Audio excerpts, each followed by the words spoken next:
Cerita warga di pesisir Indramayu, dulu antara laut dan rumah sejauh matahari, kini sedekat nadi. Ombak besar di pesisir Indramayu telah membuat tanggul jebol hingga ribuan rumah terendam banjirop. Peristiwa mengerikan ini terjadi di Desa Eretan Kulon, Kecamatan Kandang Haur pada hari Rabu 29 Januari 2025 sekitar pukul 6 pagi. Tanggul breakwater dilewati ombak dahsyat yang ketinggiannya nyaris seatap rumah warga. Akibatnya rumah yang berbatasan langsung dengan laut hanya terpisah oleh tanggul breakwater harus hancur diterjang ombak. Pemukiman warga di desa tersebut jaraknya memang sangat dekat dengan lautan. Namun, sebelum sedekat itu, ternyata dulunya pemukiman warga dan laut berjarak sekitar 1 km, sehingga cukup aman bagi warga membangun pemukiman di wilayah itu. Seiring berjalannya waktu, abrasi semakin parah. Laut perlahan mendekat hingga jaraknya hanya dipisahkan oleh tanggul breakwater.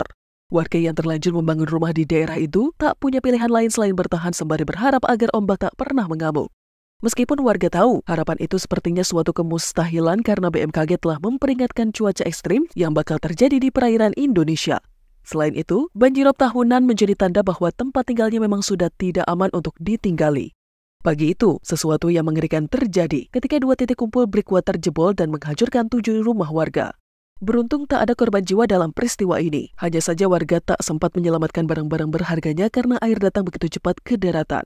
Sampai saat ini, ombak masih cukup tinggi dan rumah warga masih tergenang air meski tak separah seperti di awal kejadian.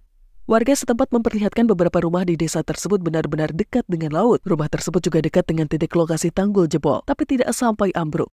Hampir setiap detiknya ombak terus menerjang dinding rumah yang berada di pinggir laut. Bangunan itu berlantai 2. Dinding di lantai pertama menggunakan batu kali pondasi agar kuat menahan terjangan ombak. Seperti rumah-rumah lainnya menggunakan batu bata untuk dinding. Rumah yang rusak akibat terjangan ombak merupakan bangunan yang tak didesain khusus untuk menahan derasnya air laut. Tumpukan sampah juga terlihat di sekitar area tanggul breakwater yang terbawa oleh laut dari tempat lain.